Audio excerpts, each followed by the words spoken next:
വാപ്പ എന്താണ് ജമാഅത്തിന് പള്ളിക്ക് കണ്ടില്ലല്ലോ എന്ന് പറയും, എന്താ ഖുറാൻ ക്ലാസ്സിന് പോകാഞ്ഞെന്ന് ചോദിക്കും. ഇങ്ങനെ പറയുന്ന മാതാപിതാക്കൾ ഭാരമായിട്ട് ആർക്ക് തോന്നുകയാണ് അല്ലേ? അപ്പം ഇന്നിപ്പോൾ നമ്മളെ സമൂഹത്തിൽ മോശപ്പെട്ട വാപ്പിമ്മ ആരാ? ദീന് പറയുന്ന വാപ്പിമ്മയാണ് അല്ലേ? കുട്ടികളെ സിനിമക്കും നാടകത്തിനും ടൂറിനും ഒക്കെ പറഞ്ഞ് ഓർക്ക് ഇഷ്ടമുള്ള വേഷം ധരിച്ച് പോകുക, ഓർക്ക് ഇഷ്ടമുള്ള വസ്ത്രം വാങ്ങി കൊടുക്കുക, ഓരോ ഇഷ്ടമുള്ള മാതിരി കൊണ്ടു നടക്കുക. ഇങ്ങനെയുള്ള വാപ്പാരും ഉമ്മാരിയും മക്കൾക്ക് എന്തുണ്ടാവില്ല? ഒരു അനിഷ്ടം ഉണ്ടാവില്ല, ഒരു ഇഷ്ടക്കേടും ഉണ്ടാവില്ല. ഒരു നല്ല മുന്തിയ വാപ്പാരേക്കാരം, മുന്തിയ അമ്മാരേക്കാരം. അപ്പം അതിൻ്റെ അർത്ഥം എന്താണ്? സമൂഹത്തിൽ ഇപ്പം ശരി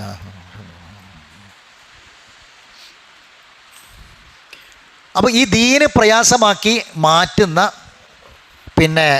ഒരു അവസ്ഥയാണ് ഇന്ന് നമ്മൾ എന്ത് ചെയ്യണത്, ആളുകൾക്കിടയിൽ കണ്ടുകൊണ്ടിരിക്കുന്നത്. അപ്പം അതിലേക്ക് അപ്പോൾ ഈ ദീന് വിട്ടുപോവാണ്.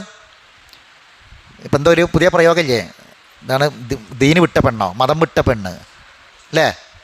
അങ്ങനെയൊക്കെ പറഞ്ഞ കുറേ പ്രയോഗങ്ങൾ വരെ ഉണ്ട് ഇപ്പം. അതിൻ്റെ പ്രധാനപ്പെട്ട കാരണം എന്താണ്?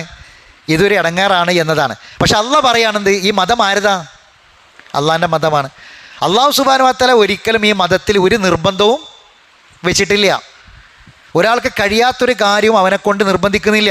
അള്ളാഹു പറഞ്ഞതൊക്കെയും ഒരു മനുഷ്യൻ്റെ അന്തസ്സിനും അഭിമാനത്തിനും സമാധാനത്തിനും ഒക്കെ പറ്റിയ കാര്യങ്ങളാണ് പറഞ്ഞു തരുന്നത്. ഇസ്ലാമിൻ്റെ വേഷവിധാനങ്ങൾ നോക്കി, അതെന്താ? വല്ലാത്തൊരു അന്തസ്സാണ്, സുരക്ഷിതത്വമാണ് അല്ലേ?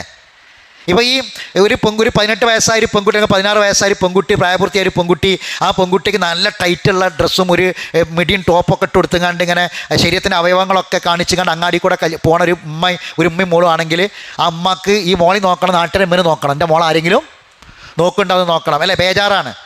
അതേ സമയത്ത് ഒരു ലൂസുള്ള വസ്ത്രം ധരിച്ച്, ഒരു പർദ്ദട്ട് ഒരു ലൂസുള്ള വസ്ത്രം ധരിച്ച് മോളാണ്ട് കൊണ്ടുപോവുകയാണെങ്കിൽ അമ്മക്കൊരു ബേജാറും ഇല്ല, ഒരു ടെൻഷനും ഇല്ല. മനസ്സിലാവുന്നുണ്ട് ഞാൻ പറയണത്? അപ്പോൾ ആളുകൾ പല രൂപത്തിൽ, ആളുകൾ സാഹചര്യങ്ങൾ ചുറ്റുപാടുകളൊക്കെ ഉണ്ടാക്കും. ഇസ്ലാമിൻ്റെ വേഷം വളരെ അന്തസ്സാണ്, വളരെ അഭിമാനമാണ് ഇസ്ലാമിൻ്റെ വേഷം. എല്ലാ നിലക്കും സുരക്ഷിതത്വമാണ്. അങ്ങനെ ഓരോ കാര്യങ്ങളും എടുത്തു നോക്കി നിങ്ങൾ, ഓരോ കാര്യങ്ങളും സമാധാനം സന്തോഷം നൽകുന്ന കാര്യം. ഒരിക്കലും ഒരു ഇടങ്ങേറും മതം അംഗീകരിച്ച്, മതം സ്വീകരിച്ച്, ഇസ്ലാം സ്വീകരിച്ച് ഇടങ്ങേറായി എന്ന് ഒരാൾക്കും. പിന്നെ ആരത് പറയൽ? അല്പജ്ഞാനമുള്ള ആൾക്കാർ, വിവരമില്ലാത്ത ആൾക്കാർ, ഇതിനെപ്പറ്റി മനസ്സിലാക്കാത്ത ആൾക്കാർ. ഇനി വേറൊന്നും കൂടി ഞാൻ പറഞ്ഞുതരാം. ഇത് അനുഭവിക്കാത്ത ആൾക്കാർ, ഏറ്റവും പ്രധാനം അതാ. ഇത് അനുഭവിക്കാത്ത ആൾക്കാർ. ഒരു നമുക്ക് അനുഭവത്തിലുള്ളൊരു അനുഭവിച്ചൊരു കാര്യം അനുഭവിക്കാത്തൊരു കാര്യവും തമ്മിൽ ഇപ്പോൾ എത്ര പറഞ്ഞാലും കാര്യമില്ല. ഇപ്പോൾ ഒരാൾ ഇതേവരെ ഊട്ടിയിൽ പോയിട്ടേ ഇല്ല ഒരാൾ. അപ്പോൾ ഒരാൾ ഊട്ടി ഭയങ്കരമാണ് ഊട്ടി, ഇങ്ങനെ അയാളിങ്ങനെ കുറേ കേൾക്കുന്നുണ്ട്. പക്ഷെ അയാൾ ഊട്ടിയിലെ തണുപ്പും അവിടെയുള്ള ആ സൗന്ദര്യവും അതിൻ്റെ ആ മലമടക്കുകളും അതിൻ്റെ ആ ഒരു ഭംഗിയൊന്നും അയാൾ ആസ്വദിച്ചിട്ടില്ല, അയാൾ പോയിട്ട് വിചാരിക്കുക. ഇയാളത് അനുഭവിച്ച ഒരാളും അനുഭവിക്കാത്ത ഒരാളും തമ്മിൽ വ്യത്യാസം ഉണ്ടോ ഇല്ലേ? ഉണ്ടെന്നുള്ള കാര്യം ഉറപ്പല്ലേ? ഉറപ്പാണ്. ഇസ്ലാമിൻ്റെ സമാധാനവും സന്തോഷവും അനുഭവിക്കണം ഓരോരുത്തരും. അപ്പോഴാണ് എന്ത് ചെയ്യുക? അതിനെ കൂടെ ഇപ്പോൾ ഈ കവയത്രി മാധവിക്കുട്ടി ഇസ്ലാം സ്വീകരിച്ചു. അപ്പോൾ അവർ അവസാന കാലത്ത് അവർ പറയുന്ന കാര്യങ്ങളുണ്ട്. അവരെന്ന് പറഞ്ഞാൽ നല്ല ഭൗതിക ജ്ഞാനമുള്ള ആളാണ്, നല്ല ബുദ്ധി ഇതുള്ള ആളാണ്, നല്ല ഭാവന ഉള്ള ആളാണ്. ഒരുപാട് കവിതകൾ രചിച്ചിട്ട്, കഥകൾ രചിച്ചിട്ടുണ്ട്, പലതുണ്ട്. അങ്ങനെ അവർ അവസാനം ഈ ശരിക്കും ഈ ഭൗതികതയുടെ ആസ്വാദനങ്ങൾ, ഇതിൻ്റെ സൗന്ദര്യവും ഇതിൻ്റെ വർണ്ണനയും ഒക്കെ അവരുടെ കവിതകളിലൊക്കെ ഉള്ളത്. ഒരു സ്ത്രീയെപ്പറ്റി, സ്ത്രീൻ്റെ സൗന്ദര്യത്തെപ്പറ്റി, നാടിൻ്റെ സൗന്ദര്യത്തെക്കുറിച്ച്, അങ്ങനെ തുടങ്ങിയിട്ടുള്ള ആണും പെണ്ണും തമ്മിലുള്ള ബന്ധത്തെക്കുറിച്ചൊക്കെയുള്ള കവിതകളും അതൊക്കെയാണ് അവർ പറഞ്ഞത്. അവസാനം അവർ ഇസ്ലാം സ്വീകരിച്ചതിന് ശേഷം അവർ പറയുന്നുണ്ട്, ഇസ്ലാം സ്വീകരിച്ചപ്പോൾ അവർക്ക് കിട്ടിയ വസ്ത്രം, അവർ ധരിച്ച വസ്ത്രം, അവർ അനുഭവിച്ച ഇസ്ലാം, അവർ പറയുന്നുണ്ട് അവർക്കുണ്ടായിരുന്ന സമാധാനം, അവർക്കുണ്ടായ സന്തോഷം, അവർക്കുണ്ടായിട്ടുള്ള അവർ എത്ര അന്തസ്സോടുകൂടി അവർ ആദ്യമൊക്കെ അവർ പുറത്ത് പോകുമ്പം അവർക്കൊരു അവർ ധരിച്ച വസ്ത്രത്തെക്കുറിച്ചൊക്കെ അവർക്ക് ഭയങ്കരമായൊരു ബേജാറാണ്. ഇതൊക്കെ അവിടെയും ഇവിടെ കാര്യങ്ങൾ കാണുന്നതൊക്കെ അങ്ങനെയുള്ളൊരു അതിൽ നിന്ന് ഇസ്ലാമിൻ്റെ വേഷം ധരിച്ചപ്പോൾ അവർക്ക് സുരക്ഷിതമായി അവർ യാത്ര ചെയ്തതും അവരങ്ങനെ ആ ഒരു ബോധത്തോടു കൂടി ജീവിച്ചതൊക്കെ അവർ പറയുന്നുണ്ട്. അതെന്താ? ഒരു അനുഭവമാണ്. രണ്ടും അനുഭവിച്ചിട്ട് വ്യത്യസ്തമായത് അവർ തിരിച്ചറിയണം. പറഞ്ഞാൽ മനസ്സിലാവുണ്ടല്ലോ. അപ്പോൾ ഇസ്ലാമിനെ എന്ത് ചെയ്യണം? അനുഭവിക്കണം. ഇസ്ലാമിനെ അനുഭവിക്കണമെങ്കിൽ എന്ത് വേണം? നമ്മുടെ ജീവിതത്തിൽ ഇസ്ലാം ഉണ്ടാവണം. അപ്പോഴാണ് അതിൻ്റെ സൗന്ദര്യം മനസ്സിലാവുള്ളൂ. അപ്പോൾ അതിൻ്റെ പ്രഥമമായ കാര്യമാണ്, അതിൻ്റെ കവാടമാണെന്ത്? ഇസ്ലാമിക സൗന്ദര്യത്തിൻ്റെ കവാടമാണ് ലാ യുക്കല്ലിഫുല്ലാഹു നഫ്സൻ ഇല്ലാ വുസ്അഹ. അപ്പോൾ ഇനി ചിലപ്പം ചില പ്രയാസങ്ങളൊക്കെ അനുഭവിക്കുന്ന ചില ഘട്ടങ്ങളിൽ നമുക്കിതൊരു ഇടങ്ങാറായിട്ട് തോന്നുമോ എന്നുള്ളിടത്താണ് അള്ളാഹു ഈ 5 സ്ഥലത്ത് പറഞ്ഞത്. അതിൽപ്പെട്ട ഒന്നാണ് നമ്മൾ കഴിഞ്ഞ ക്ലാസ്സിൽ വായിച്ചത്. അത് നമ്മൾ തുടങ്ങി വെച്ചു അല്ലേ? എന്താ തുടങ്ങി വെച്ചത്? ഉമ്മമാർക്ക് നിർബന്ധമായ കാര്യം, വാപ്പാർക്ക് നിർബന്ധമായ കാര്യം അല്ലേ? ഞാൻ ആവർത്തിക്കണേ. എന്താ ഉമ്മാർക്ക് നിർബന്ധമായ കാര്യം? 2 കൊല്ലം കുട്ടിക്ക് തുടർച്ചയായി കുറച്ച് ഇടങ്ങേറും പ്രയാസമുള്ള സംഗതിയാണ്. ഞാൻ സത്യത്തിൽ ഇന്ന് എനിക്കുണ്ടായ ഒരു അനുഭവം ഞാൻ പറഞ്ഞുതരാം. ഞാൻ നിങ്ങൾക്കൊക്കെ ഉണ്ടായിട്ടുണ്ടാവും. ഞാൻ എൻ്റെ അനുഭവം പറയാണ്. എന്താണെന്ന് വെച്ചാൽ ഈ സാധാരണഗതിയിൽ ഇപ്പം നമ്മൾ ഈ ഉമ്മാരെ പറ്റി പറയുന്നൊരു വാക്കുണ്ട്. എന്താ ഉമ്മാരാരാന്ന് ചോദിച്ചാൽ നമ്മൾ പറയും വഹനൻ അല വഹനീൻ. ഖുർആൻ പറയാം ഉമ്മുഹു ഖുർഹാൻ അല ഖുർആൻ്റെ പ്രയോഗമാണ്. എന്താ പ്രയാസത്തിന് മേൽ പ്രയാസം സഹിച്ചു ഉമ്മാർ. പ്രയാസത്തിന് മേൽ പ്രയാസം സഹിച്ചു. അത് എവിടെ പറഞ്ഞതെന്നറിയോ? പ്രയാസത്തിന് മേൽ പ്രയാസം സഹിച്ചു എന്നുള്ളത് ഗർഭം ചുമന്നു. പ്രയാസത്തിന് മേൽ പ്രയാസം സഹിച്ചവർ ഗർഭം ചുമന്നു, പിന്നെ അതിനുമേൽ പ്രയാസം സഹിച്ച് പ്രസവിച്ചു എന്നൊക്കെ പറയും അല്ലേ? സത്യത്തിൽ ഈ പറഞ്ഞ കാര്യം ബോധ്യപ്പെടണമെങ്കിൽ എന്ത് വേണമെന്നറിയാം. അവനാൻ്റെ, ഞാൻ വാപ്പാരോടെ പറഞ്ഞ കേട്ടാ, മറുപടി ഞാൻ പിന്നെ പറയാം, അവനാൻ്റെ പെൺകുട്ടികൾ ഗർഭിണിയാവണം. നമ്മളെ ഭാര്യമാർ 5 എണ്ണം പ്രസവിച്ചിട്ടുണ്ടെങ്കിലും ആ ഭാര്യമാരെ ഗർഭത്തിൻ്റെ ഈ പ്രയാസത്തിന് മേൽ പ്രയാസം സഹിച്ചു എന്നുള്ളതുണ്ടല്ല, നമുക്കത് ബോധ്യപ്പെടില്ല. എനിക്ക് ബോധ്യപ്പെട്ടിട്ടില്ല. എന്നാൽ എനിക്ക് ഇന്നലെ ബോധ്യപ്പെട്ട സംഗതി എന്താ പറയുക? എൻ്റെ മകള് ഗർഭിണിയാണ്. അതിൻ്റെ തുടക്കമാണ് 3-4 മാസം. ഈ സമയത്ത് അവൾ സഹിക്കുന്ന വേദന പറയും. ഇന്നലെ രാത്രി 12:30 മണിക്കൊക്കെ ആശുപത്രിയിലാണ് ടിപ്പിട്ട് കിടക്കുക. ഭയങ്കര ക്ഷീണം, ഭയങ്കര പ്രയാസം, വേദനയുടെ മേലെ പ്രയാസം. അപ്പം ഇന്നലെ ഓരോ ദിവസം ഛർദി, ഓരോ ദിവസം കൊണ്ട് ആശുപത്രി കൊണ്ട് അങ്ങനെ കരിയുക. അപ്പം ഇന്നലെ രാവിലെ മുതലേ കാലുവേദന. അപ്പം കാല് ചുടുവെള്ളം പിടിച്ചു കൊടുക്കണം, തടഞ്ഞു കൊടുക്കണം. അപ്പം പപ്പാന്നാ വിളിക്കുക, ഉമ്മാനെ വിളിക്കൂല. കാരണം ഉമ്മാർക്ക് ഇതൊക്കെ അറിയാം, ഉമ്മാർക്ക് ഇതറിയാം ഇതിൻ്റെ മേലെ. അപ്പോൾ ഞാൻ ഇന്ന് രാവിലെ പറയും, പഠിച്ചോനെ അല്ല വെറുതെ അല്ല പറഞ്ഞത്, ഖുർആൻ അല വഹനൻ അല്ല, പ്രയാസത്തിന് മേൽ പ്രയാസം എന്ന് പറഞ്ഞത് വെറുതെ പഠിച്ചോൻ പറഞ്ഞൊന്നുമല്ല. അപ്പം വാപ്പാർക്ക് ഒരു പെൺകുട്ടിയാണെങ്കിൽ കഴിഞ്ഞും ചെയ്ത് കഥ. എനിക്കൊരു ബോളല്ലേ ഉള്ളൂ ഇത്. അപ്പോൾ എൻ്റെ റൂമിലാണ് കിടക്കണത്. മേലേക്ക് കോണി കയറരുതെന്ന് പറഞ്ഞാണ്. അപ്പം അടിയിൽ റൂമിൽ കിടക്കുകയാണ്. അവിടെ കിടന്നിട്ട് വിളിക്കണം ഇവൻ എന്നെയാണ്. കാൽ തടവി കൊടുക്കണം, ഉഞ്ഞു കൊടുക്കണം, ചുടുകൾ പിടിച്ച് കൊടുക്കണം, അതിൻ്റെ മേലെ മൂവ് തേച്ച് കൊടുക്കണം. കുറച്ച് ഉറക്കേണ്ടി വരുമ്പോഴത്തിനും പപ്പാന്ന് വിളിക്കണം. ഉമ്മാനെ വിളിക്കൂല. ഉമ്മതൊക്കെ സഹിച്ചാളാണ്. ഉമ്മാക്കാരെന്ത് ഇതൊക്കെ ഉണ്ടാവും എന്നുള്ളത് അറിയാം. അപ്പം ഇത് സാധാരണ ഒരു പ്രയാസമല്ല. പിന്നെന്താണ്? വഹനൻ അല വഹൻ, പ്രയാസത്തിനുമേൽ പ്രയാസം. ഇത് അള്ളാഹു വെറുതെ പറയും. ഇതൊക്കെ നമുക്കെന്താ, നമ്മൾ അനുഭവത്തിലൂടെ ചില കാര്യങ്ങളൊക്കെ നമ്മൾ പഠിക്കുമ്പം ഖുർആനികമായി കുറച്ചും കൂടി നമ്മൾ വായിച്ചൊക്കെ പഠിച്ച് ഇൽമ കൂടി ഉണ്ടെങ്കിൽ ഇത് ശരിക്ക് പടച്ചോനെ ഇതൊക്കെ ഹക്കാണല്ലേ പടച്ചോനെ ഈ പറഞ്ഞത്, ഇതൊക്കെ ഹക്കാണല്ലേ, നിൻ്റെ കലാമ് ഹക്കാണ്, കൗലുക്കൽ ഹക്ക്, നീ പറഞ്ഞതൊക്കെ എത്ര സത്യമാണ്. അള്ളാഹ് പറഞ്ഞത് കുറേ പെണ്ണുങ്ങൾ കുറേ പ്രയാസം സഹിച്ച് പ്രസവിച്ചു എന്നൊന്നും അല്ലല്ലോ, ആണോ? പെണ്ണുങ്ങൾ കുറേ വേദന സഹിച്ച് മുല കൊടുത്തുന്ന പ്രസവിച്ചു എന്നല്ലല്ലോ പറഞ്ഞേ. ആ വാക്ക് നോക്കി നിങ്ങൾ, എന്താ വാക്ക്? പ്രയാസത്തിനുമേൽ പ്രയാസം, കഷ്ടപ്പാടിന് മേൽ, ക്ലേശത്തിനു മേൽ ക്ലേശം സഹിച്ചു. ആ പദം വരെ നിങ്ങൾ നോക്കി. നമ്മളെ പടച്ചോനല്ലാതെ എങ്ങനെ പറയാൻ പറ്റുക? അപ്പോൾ ഈ കൗല് അള്ളാൻ്റെ ഈ വാക്ക് സത്യമാണെങ്കിൽ പടച്ചോനെ സ്വർഗം സത്യമാണ്, നരകം സത്യമാണ്, ഹിസാബ് സത്യമാണ്, വിചാരണ സത്യമാണ് എന്ന് നമുക്ക് ബോധ്യപ്പെടൂലേ? ഇവിടെയാണ് ഇത് നിലനിൽക്കുന്നത്. അപ്പോൾ നമ്മൾ കഴിഞ്ഞ ക്ലാസ്സിൽ വായിച്ച ആയത്ത് അള്ളാഹ് പറഞ്ഞത് മാതാക്കൾക്ക് ബാധ്യതയാണ് എന്ത് ചെയ്യണം? 2 കൊല്ലം മുല കൊടുക്കണം. അത് അള്ളാഹു പറഞ്ഞു. അതും പ്രയാസമാണ്. എങ്ങനെ?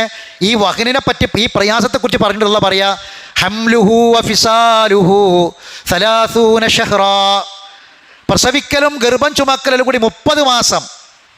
1 മാസം 2 മാസം ഒന്നല്ല. നമുക്ക് ഒരു ദിവസം വേദന അല്ലേ, കതറൊക്കെ നമ്മൾ കാലും തടങ്ങിയിരിക്കുക, മുട്ടുകാലും കാലും വേദനയും തടങ്ങിയിരിക്കുക. ഞാൻ 30 മാസം, അത് ഏറ്റവും ചുരുങ്ങിയതിട്ടാ. 30 മാസം എന്ന് പറയുമ്പോൾ എത്ര ഉണ്ടാവുള്ളൂ? 2 കൊല്ലം എന്ന് പറയുമ്പോൾ എത്ര? 24. പിന്നെ എത്ര മാസം ബാക്കി? അപ്പോൾ 2 ഗർഭം ചുമക്കലും മുല കൊടുക്കലും കൂടി 30 മാസം എന്നുള്ള പറഞ്ഞു. എങ്ങനെ? ഗർഭം ചുമക്കലും മുല കൊടുക്കലും എത്ര? 30 മാസം. അപ്പം മുല കൊടുക്കൽ എത്രയെന്ന് വേറെ പറഞ്ഞു? 2 കൊല്ലം അല്ലേ? അപ്പോൾ 2 കൊല്ലം എന്ന് പറയുമ്പോൾ എത്രയായി? 24. അപ്പോൾ ഗർഭം പിന്നെ എത്ര മാസമേ ഉള്ളൂ? അപ്പോൾ അള്ളാഹു തആല പറഞ്ഞ തന്നെ ഏറ്റവും ചുരുക്കിയ പറഞ്ഞത്. ഏറ്റവും ചുരുങ്ങിയ ഗർഭകാലാവസ്ഥ എത്രയാണ്? 6 മാസം. കല്യാണം കഴിഞ്ഞ് 6ാമത്തെ മാസങ്ങൾ മരുവോള് പ്രസവിച്ചാൽ കല്യാണത്തിന് മുമ്പേ ഗർഭമുണ്ടെന്ന് പറയണ്ട, പറയാൻ പറ്റില്ല. ഇസ്ലാമിക കോടതിയിൽ പോവില്ല. ഇസ്ലാമിക കോടതിയിൽ ഒരു കേസെത്തിയാൽ ഒരു കേസെത്തിന്ന് വിചാരിച്ചോളേ. അപ്പോൾ അവിടെ ഇസ്ലാമിക കോടതിയിൽ ഒരു പെണ്ണ് കേസായി, എന്താ പറഞ്ഞ കല്യാണം കഴിഞ്ഞ് വീട് കൂടിയിട്ട് രണ്ടാൾ ഒരുമിച്ച് താമസിക്കൽ തുടങ്ങിയിട്ട് 6 മാസമേ ആയിട്ടുള്ളൂ. അപ്പോത്തിന് ഓളെന്താക്കി പ്രസവിച്ചു. അപ്പോൾ അതിൻ്റെ അർത്ഥം എന്താണ്? നമ്മളെ കണക്കിൽ എത്രയാണ്? 9 മാസവും 10 ദിവസവും. അതാണ് 10 മാസം തികയാന്ന് പറയാം. അപ്പോൾ അതായിട്ടില്ല. അപ്പം 6 മാസം കൊണ്ട് പ്രസവിച്ചു എന്ന് പറഞ്ഞാൽ കേസ് എടുക്കൂല. 5 മാസമാണെങ്കിൽ കേസ് എടുക്കും. അപ്പോൾ അതിന് തെളിവെന്താ? ഈ ആയത്താണ്. അപ്പോൾ ഏറ്റവും ചുരുങ്ങിയ ഗർഭകാലം എത്ര? അപ്പോൾ 6ാം മാസത്തിൽ ഒരു പെണ്ണ് പ്രസവിക്കുകയാണെങ്കിൽ ആ കുട്ടിക്ക് ബാഹ്യമായ ആന്തരികമായ എല്ലാ അവയവങ്ങളും ഉണ്ടാവും, നോർമൽ കേസാണെങ്കിൽ. വലിപ്പച്ചെറുപ്പം കിലോൻ്റെ കുറവൊക്കെ ഉണ്ടാവും. അപ്പോൾ ചിലപ്പോൾ എന്ത് ചെയ്യേണ്ടി വരും? 2 മാസമൊക്കെ ഭൗതികമായ ഏതെങ്കിലുമൊക്കെ മറ്റേ യന്ത്രങ്ങളിലൊക്കെ ഇട്ട് വെക്കേണ്ടി വരും ചിലപ്പം. അത് ഇതിന്ന് പാടാ. ഖുർആൻ എന്നൊക്കെ. കാരണം ഇതൊക്കെ ആരാ ആധികാരികമായിട്ട് പറയണ്ടി? അള്ളയാണ് പറയണ്ടി. അള്ളാൻ്റെ കലാമിനപ്പുറത്ത് വേറെ ഒന്നുമില്ല. അപ്പം ഈ 30 മാസം ഞാൻ എടി പറയുന്നത് മാത്രം, ഈ 30 മാസവും പ്രയാസത്തിനുമേൽ പ്രയാസമാണ്. മുല കുടിക്കുന്ന ഒരു കുട്ടിയുള്ള ഒരു ഉമ്മാനെ സംബന്ധിച്ചിടത്തോളം അതല്ലാത്തൊരു പെണ്ണ് പോണ മാതിരി ഇറങ്ങി പോകാൻ പറ്റുമോ? വീട്ടിലെ പണിയെടുക്കാൻ പറ്റുമോ? ജോലി ചെയ്യാൻ പറ്റുമോ? പറ്റൂല. ദീനിന് പഠിക്കാൻ ഖുർആൻ ക്ലാസ്സിന് പോകാനും പിന്നെ പള്ളിയിൽ ജുമാക്ക് പോകാനൊക്കെ പറ്റുമോ? പ്രയാസമായിരിക്കും. ബാക്കിയുള്ള സ്ത്രീകൾ പോണ മാതിരി പോകാൻ കഴിയില്ല. ഒരുപാട് പ്രയാസങ്ങൾ സഹിച്ചിട്ട് അവർക്ക് പോകാൻ പറ്റുള്ളൂ. അപ്പോൾ ഇതൊക്കെ ആരുടെ മേൽ ബാധ്യതയാണ്? ഒരു പെണ്ണിൻ്റെ മേൽ. അപ്പോൾ ആണിൻ്റെ ബാധ്യത എന്താ? നിങ്ങൾ പറയില്ല. ആണിൻ്റെ ബാധ്യത എന്തിനു ഒരു പറയും. കഴിഞ്ഞ ആയത്തിൽ നമ്മൾ പറഞ്ഞതാ 2 കൊല്ലം പൂർണ്ണമായി പെണ്ണ് മുല കൊടുക്കണം എന്ന് പറഞ്ഞു. ഉമ്മാൻ്റെ മേൽ ബാധ്യത. അപ്പോൾ വാപ്പാൻ്റെ മേൽ എന്തേ ബാധ്യത പറഞ്ഞേ? നിങ്ങൾ പറയില്ല, ഓലെ പറയുള്ളൂ. എന്ത് ചെയ്യണം? ആ സമയത്ത് പ്രത്യേകമായി ഭക്ഷണവും വസ്ത്രവും കൊടുക്കണം. അത് പ്രത്യേകം എന്ന് പറയാൻ കാരണം എന്താ? അല്ലാത്ത സമയത്ത് എന്തായാലും കൊടുക്കണ്ടേ? നിങ്ങൾ ചോദിക്കും, കഴിഞ്ഞ ക്ലാസ്സിൽ നിങ്ങൾ ഒന്നുണ്ടാവില്ല. കഴിഞ്ഞ ക്ലാസ് വിശദമായിട്ട് നമ്മൾ പറഞ്ഞതാണ്. എന്താണ്? ഈ സമയത്ത് വാപ്പാൻ്റെ മേൽ അവർക്ക് ഭക്ഷണവും വസ്ത്രവും മാന്യമായി കൊടുക്കണം എന്നാണ് പറഞ്ഞത് അല്ലേ? അലൽ മൗലൂദി ലഹു റിസ്ഖുഹുന്ന വ കിസ്വത്തുഹുന്ന ബിൽ. ഇങ്ങട്ടാണ് അള്ളാഹു പറഞ്ഞത് ലാ തുകല്ലിഫു നഫ്സുൻ ഇല്ലാ വുസ്അഹ എന്ന് പറഞ്ഞത്. ആ വാപ്പാൻ്റെ പേരിൽ മാന്യമായി പെണ്ണിന് ഭക്ഷണവും വസ്ത്രവും കൊടുക്കണം. ഏത് മുല കൊടുക്കണ? എന്തിൻ്റെ പേരിലാണ് പറഞ്ഞത്? മുല കൊടുത്തതിൻ്റെ പേരിൽ. ഒരു പ്രശ്നം ഉണ്ടായിട്ട് ഒരു വിവാഹബന്ധം വേർപെടുത്തി അല്ലെങ്കിൽ ഒരു കുടുംബ പ്രശ്നം, ഞാൻ കഴിഞ്ഞ ദിവസം വിശദീകരിച്ചതാണ്. ഒരു കുടുംബ പ്രശ്നമുണ്ടായി, അകൽച്ചയുണ്ടായി, പെണ്ണ് ഓളെ പെരി പോയി നിൽക്കുകയാണ്, കുട്ടിനെ കണ്ടുകൊണ്ട് പോയി, ഇവർ തമ്മിൽ ഡൈവോഴ്സിൻ്റെ വക്കത്ത് നിൽക്കുകയാണ്, പ്രശ്നമാണ്, കുടുംബത്തിൽ ചർച്ചയാണ് നടന്നുകൊണ്ടിരിക്കുകയാണെങ്കിൽ ആ പെണ്ണ് ഓളെ കുട്ടിനേറ്റ് അവിടെയാണെങ്കിൽ ആ സമയത്ത് എന്ത്? ഓൾ ഇവിടെ അല്ലല്ലോ, ഓൾ അങ്ങോട്ട് ഇന്നെ തെറ്റിപ്പോയതല്ലേ, ഇവിടെ നിന്ന് പോയതല്ലേ, ഗർഭമായപ്പോൾ തന്നെ പോയതല്ലേ, പിന്നെ ഓളോട് ഇങ്ങോട്ട് വന്നില്ലല്ലോ, പിന്നെ അവിടെ നിന്നല്ലേ പ്രസവിച്ചത്. ചിലവൊക്കെ ഓല് കൊടുക്കട്ടെ എന്ന് വിചാരിക്കരുത്. എന്ത് ചെയ്യണം? ആ പെണ്ണിന് ചിലവ് കൊടുക്കൽ ആരുടെ മേൽ ബാധ്യതയാണ്? ഈ വാപ്പാൻ്റെ മേൽ ബാധ്യതയാണ്. ഇനി ത്വലാക്ക് ചെയ്തതിന് ശേഷം ഈ പെണ്ണ് മുല കൊടുക്കേണ്ടി വിചാരിച്ചോളി. എന്ത് ചെയ്യണം? 2 കൊല്ലം മുല കൊടുക്കണ കാലത്തോളം എന്ത് ചെയ്യണം? ചിലവിന് കൊടുക്കണം.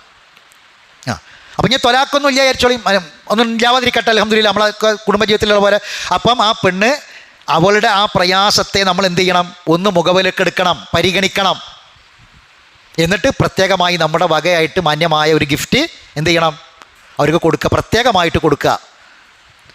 അതാണ് ഞാൻ പ്രത്യേകം കൊടുക്കണമെന്ന് പറയാൻ കാരണം. നമ്മൾ ഇനി ഇല്ലെങ്കിലും നമ്മൾ എന്ത് ചെയ്യുന്നുണ്ട്? അതല്ലാത്ത സമയത്താണെങ്കിലും വസ്ത്രം വാങ്ങി കൊടുക്കണ്ടേ, ഭക്ഷണം കൊടുക്കണ്ടേ? നമ്മളെ മേലെ ബാധ്യതയാണല്ലോ, ആണുങ്ങളെ മേലെ ബാധ്യതയല്ലേ. അപ്പോൾ ഈ സമയത്ത് പ്രത്യേകം എടുത്ത് പറയുമ്പോൾ നമ്മൾ പ്രത്യേകം ഒന്ന് കൊടുക്കുക. അതെന്താ അങ്ങനെ പറയാൻ കാരണം? അത് വല്ലാത്തൊരു ആത്മബന്ധമാണ്. നമ്മളെ കുട്ടിക്കാണ് ഓള് മുല കൊടുക്കുന്നത്, നമ്മളെ മകൾക്കാണ് മകനാണ് മുല കൊടുക്കുന്നത്. അപ്പോൾ സ്വാഭാവികമായും അവർ ആ ഒരു പ്രയാസത്തിന് മേലെ പ്രയാസം സഹിച്ച് നമ്മളെ കുട്ടികളെ നോക്കുമ്പോൾ നമ്മളൊന്നാണ്ട് ചെല്ലുമ്പോൾ എന്താണ്? എന്തെങ്കിലുമൊക്കെ ഒരു ഗിഫ്റ്റ് ഇട്ട് ചെല്ലുക, അത് ചെന്നുങ്ങാണ്ട് കൊടുക്കുക, ഒരു സ്നേഹം. അപ്പോൾ ഒരു മനസ്സുകൾ തമ്മിൽ ഒരു ബന്ധം ഉണ്ടാകും, വല്ലാത്തൊരു ബന്ധം ഉണ്ടാകും. അവർക്ക് ഇഷ്ടപ്പെട്ട ഒരു ഡ്രസ്സ് ആയിട്ട് പോവുക, ഡ്രസ്സ് വാങ്ങി കൊടുക്കുക.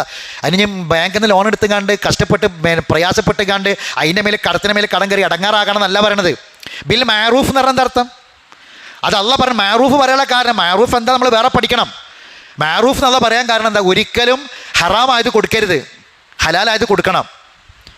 അതുകൊണ്ട് കടബാധ്യത വന്നുകൊണ്ട് എന്താ വരുത്, പ്രയാസപ്പെടരുത്, ഉള്ളത് കൊടുത്താൽ മതി, കഴിവിൻ്റെ ഉള്ളിൽ നിന്നിട്ട് കൊടുക്കുക. അതാണ് ലാ തുക്കല്ലിഫു നഫ്സൻ ഇല്ലാ വുസ്അഹാ. ഓരോരുത്തർക്ക് കഴിയുന്നത് മാത്രം അള്ളാഹു ഉണ്ടാക്കിയിട്ടുള്ളൂ, കൽപ്പിച്ചുള്ളത് കൊടുത്താൽ മതി. എന്നാൽ എന്തെങ്കിലും കാരണം ഈ ഈമാനുള്ള ഭാര്യക്കറിയാം ഭർത്താവിൻ്റെ ജോലി എന്താണ്, ഭർത്താവിന് എത്ര കടമുണ്ട്, ഭർത്താവിന് എത്ര എന്തൊക്കെ പ്രയാസമുണ്ട്. ഇന്നത്തെ ഏറ്റവും വലിയ പ്രശ്നം ഇതറിയാത്തതാണ്. രണ്ട് കൂട്ടർക്കും ആരാ രണ്ട് കൂട്ടർ, സ്ത്രീകളും കുട്ടികളും. വലാ തുഅ്തു സുഫഹാ അംവാലുക്കും അല്ലത്തി ജഅലല്ലാഹു ലക്കും ഖിയാമൻ വർസുഖൂഹും. ഖുർആനാ. ആ സുഫഹ ആരാ അറിയോ? സ്ത്രീകളും കുട്ടികളും. ഒരു ആണിൻ്റെ അധ്വാനം അത് പെണ്ണിനെ അറിയിക്കണം, ഭാര്യ അറിയണം, മക്കളറിയണം. വാപ്പാരെന്താ പറയുക, മക്കളെ അറിയിക്കാതെ വളർത്തും. പലർക്കും എന്താണെന്ന് വെച്ചാൽ നമ്മളെ കഷ്ടപ്പാട് എന്തിനാണ് നമ്മൾ കെട്ടിയോളെയും മക്കളെ അറിയിക്കണമെന്നാണ്. ആ ചിന്ത ഉള്ളവരൊക്കെ പിന്നീട് കരഞ്ഞിട്ടുണ്ട്, പ്രയാസപ്പെട്ടിട്ടുണ്ട്. വാപ്പാക്ക് എന്താ ജോലി എന്ന് മക്കൾ അറിയണം. വാപ്പ രാവിലെ കൊടുക്കുകയാണ് ഈ പോകുന്നത് മക്കൾ അറിയണം. ഈ വാപ്പ എത്ര കഷ്ടപ്പെടുന്നുണ്ടെന്ന് മക്കൾ അറിയണം. വാപ്പാക്ക് ഇപ്പോൾ എന്തൊക്കെ രോഗം ഉണ്ടെന്ന് മക്കൾക്ക് അറിയണം. വാപ്പ എന്തിനുള്ള മരുന്നാണ് കുടിക്കണമെന്ന് അറിയണം. ഇന്നത്തെ ഈ തലമുറയ്ക്ക് എത്ര ആൾക്കാർക്ക് അറിയും? രാവിലെ അമ്മ ഇറങ്ങുകയാണ് അടുക്കളയ്ക്ക്, 12, 13, 15, 18 ഒക്കെ വയസ്സുള്ള പെൺകുട്ടികളുണ്ടാകും.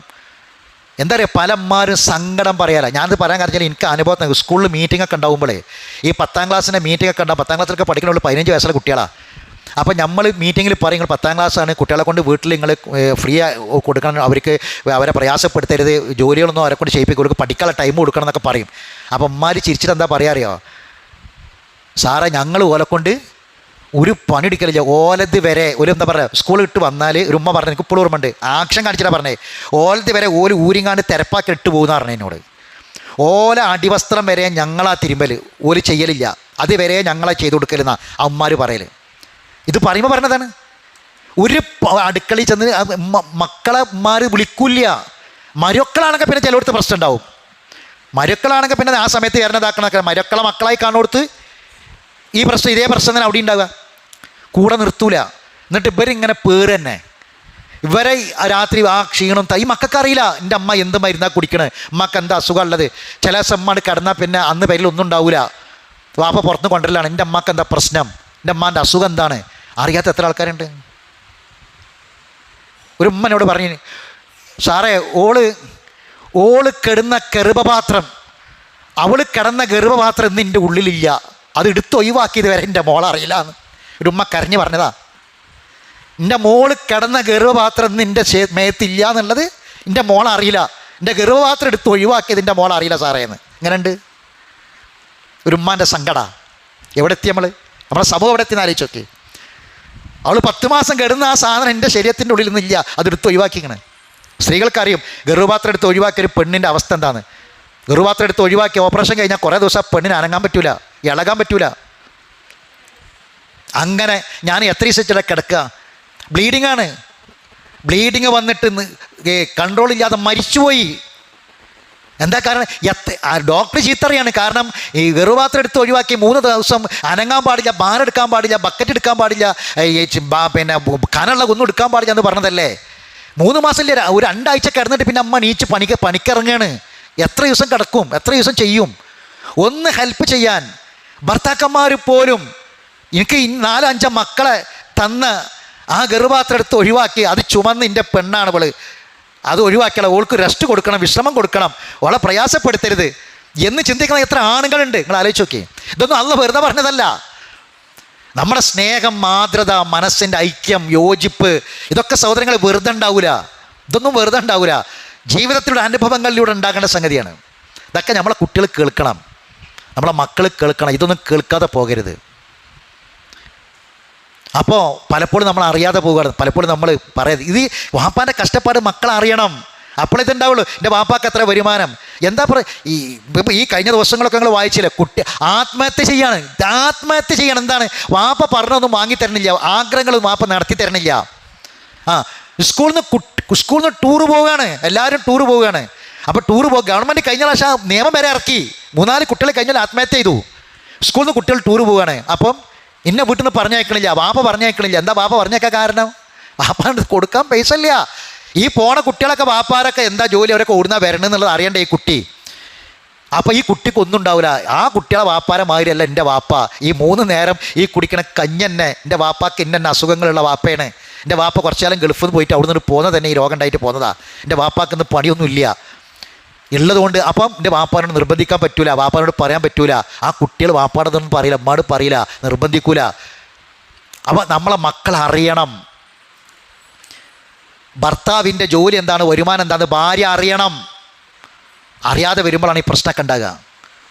അത് അറിയുമ്പം ഞാൻ എങ്ങനെ ജീവിക്കണം, ഞാൻ എങ്ങനെ ഒതുങ്ങണ്ടി. അപ്പുറത്തും ഇപ്പുറത്തുമുള്ള ഏട്ടത്തിനെ കെട്ടിച്ചത് കുറച്ച് ഉള്ളോടുത്തേക്ക, അഞ്ചത്തിനെ കെട്ടിച്ചത് ഇല്ലാത്തോടത്തേക്ക, പാവപ്പെട്ട കൊടുത്തേക്ക. ഏട്ടത്തിനെ കെട്ടിച്ചത് കുറച്ച് ഉള്ളോടുത്താ, അഞ്ചൻ്റെത് കുറച്ച് ഇല്ലാത്തോടത്താണ്. മനസ്സിലായില്ലേ? അപ്പോൾ ഇതൊക്കെ തിരിച്ചറിഞ്ഞ് എൻ്റെ ഏട്ടത്തിൻ്റെ പെരമാതിരി ഞാൻ കാണാൻ പാടില്ല. മറ്റവൻ്റെ പിന്നെ മുത്തോള ഭർത്താവിന് ജോലി ഇന്നതാണ്, വരുമാനം എത്രമാത്രം ഉണ്ട്, അതുകൊണ്ട് ഓളോട് അതുണ്ട് ഇതുണ്ട് എന്ന് വിചാരിച്ചിട്ട് പാവപ്പെട്ട ഈ ഭർത്താവിനെ, ചെറിയ ജോലിയുള്ള ഭർത്താവിനെ ഞാൻ അങ്ങനെ നിർബന്ധിക്കാൻ പാടില്ല, ഞാൻ ചെയ്യാൻ പാടില്ല എന്ന് ഈ പെണ്ണിന് തിരിച്ചറിവുണ്ടാവും. അതിന് നിങ്ങൾ ഖുർആൻ ക്ലാസ്സിൽ കൊണ്ടുവരണം മക്കളെ. നിങ്ങൾ ഇങ്ങോട്ട് പറഞ്ഞിട്ട് പോകുന്നൊരു കാര്യമില്ല. കുട്ടികളെ, പെൺകുട്ടികളെ കൊണ്ടുവരണം. 13, 14, 15, 18 വയസ്സുള്ള പെൺകുട്ടികളെ, ആൺകുട്ടികളെ ഇങ്ങോട്ട് കൊണ്ടുവരണം. ഇവരിത് കേൾക്കണം, അവരറിയണം. അതാണ് അള്ളാഹ് പറഞ്ഞത്, ലാ തുകല്ലിഫു നഫ്സൻ ഇല്ലാ വുസ്അഹാ. പടച്ചോൻ പറഞ്ഞിട്ടില്ല, അവനാനെ കൊണ്ട് കഴിയണതല്ല, പടച്ചോൻ പറഞ്ഞിട്ടില്ല. പിന്നെ എങ്ങനെ പടപ്പുകൾ പറയാ? ഞാനിപ്പോൾ ഇവിടെ നിന്നാണ് പറയാണ്, നിങ്ങളെല്ലാവരും അടുത്ത ക്ലാസ്സിൽ വരുമ്പോൾ ഒരു 2000 ഉറുപ്പിക നിങ്ങളെല്ലാവരും സെൻറ്ററിൽ നിന്ന് കൊണ്ടുവന്ന് പറയാൻ പറ്റുമോ?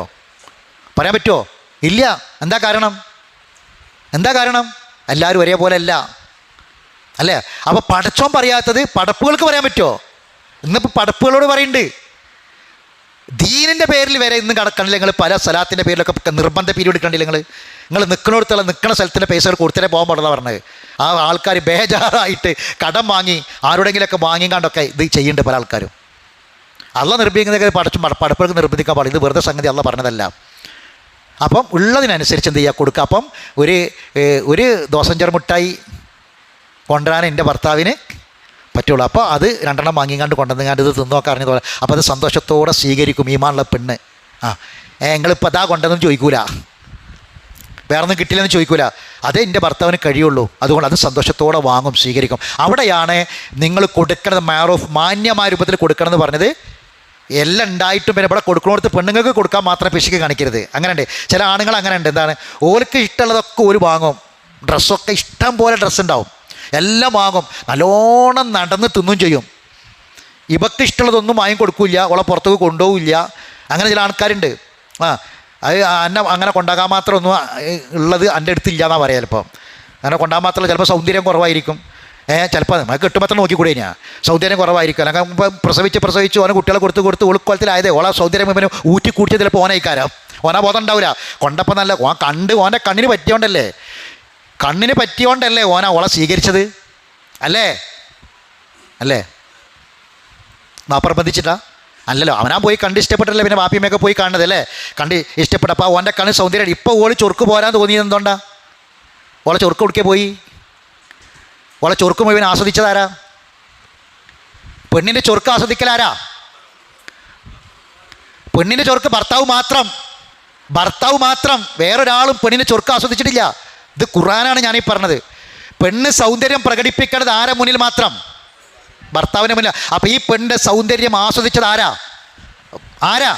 ഭർത്താവ് മാത്രം. അപ്പോൾ ഇവൾ ഇന്ന് സൗന്ദര്യം പോയിട്ടുണ്ടെങ്കിൽ അതിൻ്റെ കാരണക്കാരനാരാ? പിന്നെ നോക്ക് ചൊറുക്ക് വരാറുണ്ട്. 3 പെറ്റപ്പോഴാണ് ചൊറുക്ക് കുറഞ്ഞത്. പറ്റൂല. നമ്മളെ ഭാര്യമാർ, നമുക്ക് 50, 60 വയസ്സ്, 70 വയസ്സായി, നമ്മളെ പെണ്ണുങ്ങൾക്ക് 65 വയസ്സായി, നമ്മളെ കണ്ണിൽ ഇപ്പോഴും സുന്ദരി ആരാ? അങ്ങനെ ഒരു പാട്ടില്ലപ്പോൾ, എൻ്റെ കണ്ണിൽ സുന്ദരി ആരാ? ഏറ്റവും വലിയ സുന്ദരി ആരാ? എൻ്റെ കണ്ണിൽ ഏറ്റവും വലിയ സുന്ദരി എൻ്റെ ഭാര്യ ആയിരിക്കണം. എൻ്റെ ഞാൻ ദീന സഹോദരങ്ങളെ പറഞ്ഞത്, എൻ്റെ കണ്ണിൻ്റെ മുന്നിൽ ഏറ്റവും വലിയ സുന്ദരി ആരായിരിക്കണം? എൻ്റെ ഭാര്യ ആയിരിക്കണം. അത് എനിക്ക് തോന്നാത്ത കാലത്തോളം ഞാൻ ആ പെണ്ണിനോട് ചെയ്യുന്ന അനീതിയാണ്. എൻ്റെ കണ്ണിൽ ഏറ്റവും വലിയ സുന്ദരി എത്ര വയസ്സായിക്കണമെങ്കിലും ശരി എൻ്റെ ഭാര്യ ആയിരിക്കണം. 60 വയസ്സായി, 70 വയസ്സായി, പല്ലൊക്കെ പോയി, പല്ലൊന്നുമില്ല തൊള്ളിയിൽ, ശരീരമൊക്കെ ചുളിഞ്ഞു, എന്നാൽ പോലും എൻ്റെ കണ്ണിൽ സുന്ദരി മരിക്കണത് വരെ ആരായിരിക്കണം? എൻ്റെ പെണ്ണായിരിക്കണം. അവിടെയാണ് ഇസ്ലാമുള്ളത്, ദീൻ അവിടെയുള്ളത്. അപ്പോൾ ചില ആൾക്കാർ അങ്ങനെ ഉണ്ട് പെണ്ണുങ്ങൾക്ക്. അപ്പം ഈ ഒരു പിന്നെ ഒരു 1000-2000 ഉറുപ്പ്യൻ്റെ സാധനം പെണ്ണിന് കൊണ്ടു കൊടുക്കാൻ പറ്റിയ ഒരാൾ 10 ഉറുപ്പ്യൻ്റെ മുട്ടായിട്ട് പോയിരുന്നാണ് പറഞ്ഞത്. അത് മഅറൂഫ് ആവൂല. മനസ്സിലായി? അവൾക്ക് റിസ്ക്കും കിസ്വത്തും കൊടുക്കണം, ബിൽ മാന്യമായ നില, അന്തസ്സായ നിലയിൽ കൊടുക്കണം. അതാ പ്രസവിച്ചോള് ഓളെ പെരി കിടക്കുന്നുണ്ട്, അപ്പോൾ അവിടെ കയറി ചെല്ലുമ്പം ആ 2 കഴിഞ്ഞ് പാൻറ്റിൻ്റെ കീസിലിട്ടാണ് പോകരുത്. ചില ആൾക്കാർ അങ്ങനെ.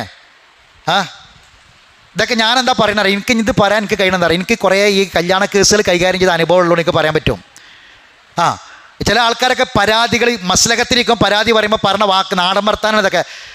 ഓൻ പെരീക്ക് വരുന്ന കോലം കണ്ട പെണ്ണിൻ്റെ ഭാര്യ ഭർത്താവ് വരുന്ന ഓന് പാൻറ്റ് ഇൻസൈഡും ചെയ്തിട്ട് വരും. ഓന് പാൻറ്റ് ഇൻസൈഡും ചെയ്ത് ഒരു പെരീക്ക് വരുന്ന കോല പാൻറ്റ് ഇൻസൈഡും ചെയ്ത് 2 കൈയും പാൻറ്റിൻ്റെ കീസിൽ 2 കൈ ഇട്ടാൽ വരല്ലേന്ന്. അതിൻ്റെ അർത്ഥം എന്താ? അവിടെ ഈ പെണ്ണിൻ്റെ അഞ്ചത്തികളൊക്കെ നാളിയങ്ക വരുന്ന നോക്കിയിട്ടുണ്ടാവും. കയ്യിലൊന്നും ഉണ്ടാവില്ല, കയ്യിലൊരു ഗിഫ്റ്റ് പോകണം. ഹദിയൻ്റെ കാര്യം നമ്മൾ മുമ്പ് പറഞ്ഞ ഓർമ്മല്ലേ? നിങ്ങളെ നോട്ട് ബുക്കിലുണ്ടാവും ഹദിയ, നിയമങ്ങളൊക്കെ പറഞ്ഞേ. അത് ഉള്ളത് മതി. ഒരു മിഠായിൻ്റെ പാക്കറ്റെങ്കിലും, ചെറിയ മിഠായി പോക്കറ്റിലിട്ടൊന്ന് പോവുക. മനസ്സിലായി പറഞ്ഞത്? അത് ഉള്ളത് എന്താണ്, ഉള്ളതിനനുസരിച്ച് മാന്യമായിട്ട് പെണ്ണിന് കൊടുക്കണം. ഇതൊന്നും എന്തല്ല, ലാ യുകല്ലിഫുല്ലാഹു നഫ്സൻ, അള്ളാഹ് ചെയ്യാൻ പറ്റാത്ത കാര്യങ്ങളൊന്നും അല്ല അള്ളാഹു ചെയ്യണതെന്നാണ് അള്ളാഹു പറയുന്നതെന്നാണ് അള്ളാഹു പറയണത്. ഇനി അതിന് ശേഷം അള്ളാഹു പറഞ്ഞു എന്താണ്? ലാ തുലാറ വാലിദത്തുൽ വാലിദിഹ. ഇനി അതിൻ്റെ പേരിൽ ഒരു വാപ്പയും ഉപദ്രവിക്കപ്പെടാൻ കാരണമാവരുത്. വലാ മൗലൂദുൽ ബി വലദിഹി. ഒരു കുട്ടിൻ്റെ പേരിൽ ഒരു ഉമ്മയും ദ്രോഹിക്കപ്പെടാൻ കാരണമാവരുത്. ഒരു കുട്ടിൻ്റെ പേരിൽ ഒരു വാപ്പയും ദ്രോഹിക്കപ്പെടാൻ കാരണമാകരുത്. പിന്നീട് ഇതൊന്നും എന്താവരുത്, ഒരു പ്രശ്നമായി, ഒരു അകൽച്ചയുടെ കാരണമായി, ഒരു പ്രയാസമായി, ഒരു പ്രശ്നമായി വരാൻ പാടില്ല എന്നാണ് അള്ളാഹു പറഞ്ഞത്.